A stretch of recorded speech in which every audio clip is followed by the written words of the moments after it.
চাঁদাবাজি করেছে, সন্ত্রাসী করেছে, কারোর ঘেট লুট করেছে, কারোর জমি আইন ঠেলেছে, কারোর বাড়ির থেকে কারোর স্ত্রীকে জোর করে ধরে নিয়ে গেছে, এরকম কোন নজির মনে আপনারা দেখাতে পারবেন না। আজকে আপনারা দেখেছেন ঢাকা বিশ্ববিদ্যালয় এবং জাহাঙ্গীরনগর বিশ্ববিদ্যালয়, যেখানে আল্লাহর কোরআন তেলাওয়াত করা হলে তাকে গণরুম এবং গেস্ট রুমে নিয়ে তাকে নির্বিচারে মেরে তার হাত এবং পাকে ভেঙে দেওয়া হতো। যেখানে বোরকা পরে যদি কোনো মেয়ে লেখাপড়া করতে যাইতো তাকে হেনস্থা করে অপমান করে বিশ্ববিদ্যালয় থেকে বের করে দেওয়া হতো। যেখানে ইসলামী ছাত্র শিবিরের একটি ছেলেকে যেখানে মেরে ফেললে সেখানে কোনো প্রকার কৈফিয়ত নেওয়ার সুযোগ ছিল না।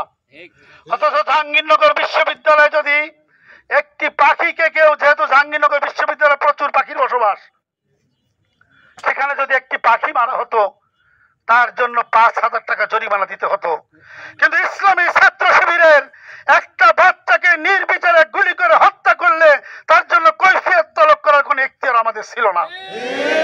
আজকে সেই বিশ্ববিদ্যালয়, যে বিশ্ববিদ্যালয়ে আল্লাহর কোরআনের কথা বলা যেত না, যে বিশ্ববিদ্যালয়ে উন্মুক্তভাবে নামাজ পড়া যেত না, যে বিশ্ববিদ্যালয়ের একটি হলে মাইকে প্রকাশ্যে আজান দিলে ঘুমের ব্যাঘাত হবে এজন্য মাইকে আজান দেওয়া পর্যন্ত নিষিদ্ধ ছিল, যে বিশ্ববিদ্যালয়ের অনেক মেয়েরা দেখেছেন একটু ওড়না পর্যন্ত ব্যবহার করে না, যে বিশ্ববিদ্যালয়ের মেয়েরা উন্মুক্তভাবে সিগারেট খায়, যে বিশ্ববিদ্যালয়ের ছেলেরা 100টি মেয়েকে ধর্ষণ করে, সেঞ্চুরি করে, মিষ্টি বিতরণ করে আনন্দ উপভোগ করে, সেই বিশ্ববিদ্যালয়ের যুবক ছেলে মেয়েরা যারা ইসলাম বোঝে না, তারা একটা জিনিস বুঝেছে, ইসলামী ছাত্র শিবির একমাত্র আমাদের নিরাপত্তা দিতে সক্ষম।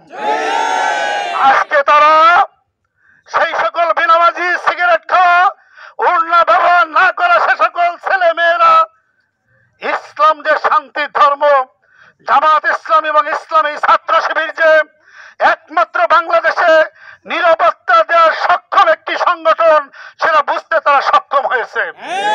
আর এই বুঝতে পারার কারণে আপনারা দেখেছেন এই দুটি বিশ্ববিদ্যালয়ের ছেলেমেয়েরা বিপুল ভোটে ইসলামী ছাত্র শিবিরের ছেলে মেয়েদেরকে বিজয়ী করেছে। সেই বিশ্ববিদ্যালয় আসছে প্রকাশ্যে নারায়ে তাকবীর আল্লাহু আকবার স্লোগান হচ্ছে, সেই বিশ্ববিদ্যালয় আজকে কোরআন তেলাওয়াত হচ্ছে, সেই বিশ্ববিদ্যালয়ের ভিসির নেতৃত্বে জামাতে নামাজ আদায় হচ্ছে। এটা আল্লাহর খাস রহমত। সুতরাং আমি আপনাদের উদাত্ত আহ্বান রাখতে চাই, জামাত ইসলামী, ইসলামী ছাত্র শিবির কোন ধর্ম, বর্ণ, দল, মত নির্বিশেষে কাউকে আলাদা চোখে কখনো দেখবে না ইনশাআল্লাহ। আজকে বিশ্ববিদ্যালয় থেকে ইসলামের বিজয় পতাকা উত্তোলন হতে শুরু করেছে। ইতিমধ্যে দেশি এবং বিদেশি সকল প্রকার জরিপ, সকল প্রকার আলোচনা পর্যালোচনা একটি সিদ্ধান্তে উপনীত হয়েছে, ইনশাআল্লাহ আগামীতে জামাত ইসলামীর নেতৃত্বে বাংলাদেশে সরকার গঠন হবে ইনশাআল্লাহ। সেদিন বেশি দূরে নয়, সেদিন বেশি দূরে নয়।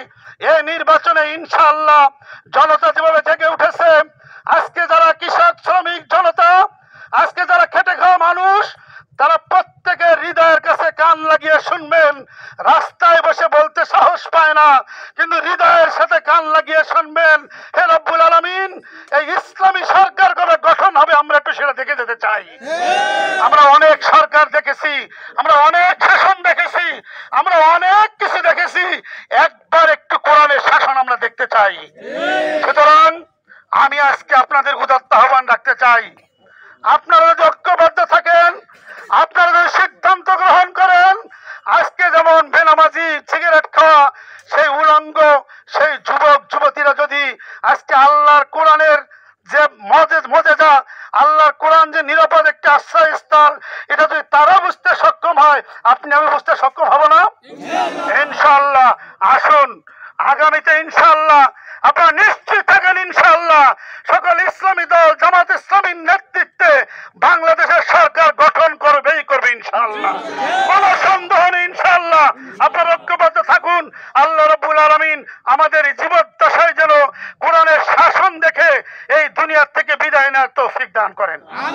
সম্মানিত উপস্থিতি, আমি পরিশেষে আপনাদের সকলকে ইসলামের সুশীতল ছায়াতলে, আমাদের কোনো শত্রু নাই, সকল দলের লোকজন আমাদের ভাই। আমরা সবাই কাঁধে কাঁধ মিলিয়ে চলবো।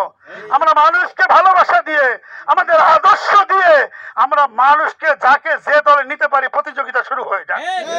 আমরা প্রতিযোগিতা করতে চাই, আমরা প্রতিদ্বন্দ্বিতা করতে চাই না, আমরা কারোর সাথে শত্রুতা করতে চাই না।